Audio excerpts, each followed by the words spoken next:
Award-winning filmmaker Peter Kunhardt has not one but two documentaries in the running for Emmys this year, one that came out in April and another that is just about to make its debut.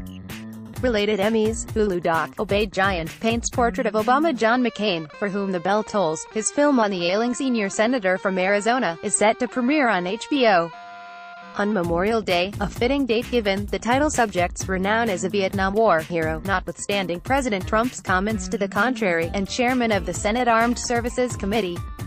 He began following Sen. McCain and filming him about 3 weeks after he announced last summer that he had brain cancer. Kunhardt tells Deadline, "He very smartly knew that he would have a limited time to give us his story with all his memory intact, so he gave us terrific access early on. He also put us in touch with all the members of his family, and we spoke to many senators and ex-presidents." Reuters, Brian Snyder, HBO. The documentary will emphasize McCain's fight to restore a semblance of bipartisanship to American politics. "I think it's a message to America and America's leaders that John McCain was able to cross party lines to get things accomplished because he put country ahead of party," Kunhardt observes. When he came back and voted against the healthcare bill with a scar across his eyebrow and all the Republicans expecting him to support it, and he surprised them all. "I think he gave one of the eloquent speeches of his life on the Senate floor, saying, 'We've got to get back to regular order. We've got to do this properly. We can't rush this. We can't be fighting and getting nothing done.'" American History suffuses Kunhardt's other Emmy-qualifying HBO documentary this year, King in the Wilderness, about the last 3 years of Martin Luther King Jr.'s life.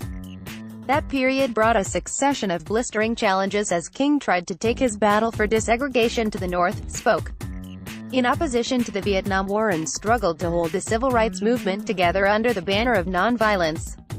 Underwood Archives top photo, The Image Works, HBO, from 65 to 68. It was really uncertain territory for King.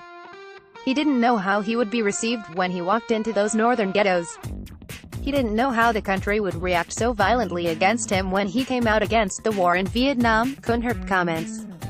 When he announced his war on poverty, which forced people to recognize that money was going to have to be spent to attack the problem, he faced huge opposition.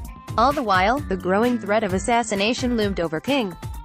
It would have been easy for him to collapse under this pressure, to back off somewhat, to not stick to his principles as tightly as he did.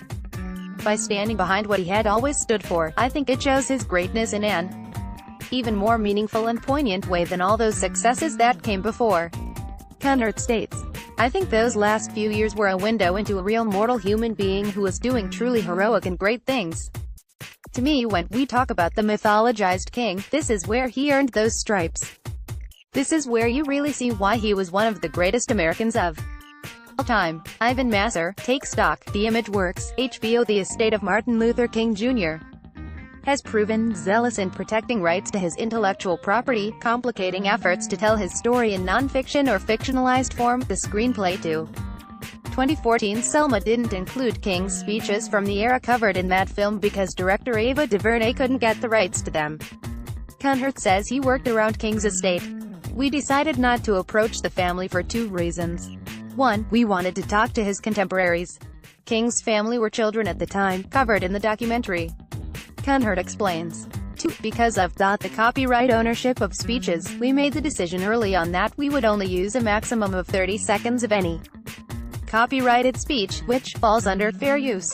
Kunhardt interviewed many of King's closest friends and associates for the film, including Andrew Young, the Rev. Jesse Jackson and Harry Belafonte. But he also drew on the recollections of people who knew MLK Jr. intimately, but have been heard from less often, including civil rights leaders Ernona Clayton.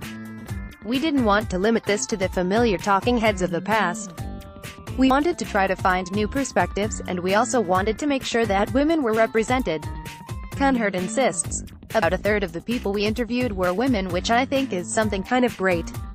It gives a different take on King than others have done in the past." Bob Fitch, Stanford University Libraries, HBO. Whether it is those well-known to history for their work with King, or those less celebrated, it did not take much convincing to get them to participate in the documentary, Kunhardt testifies.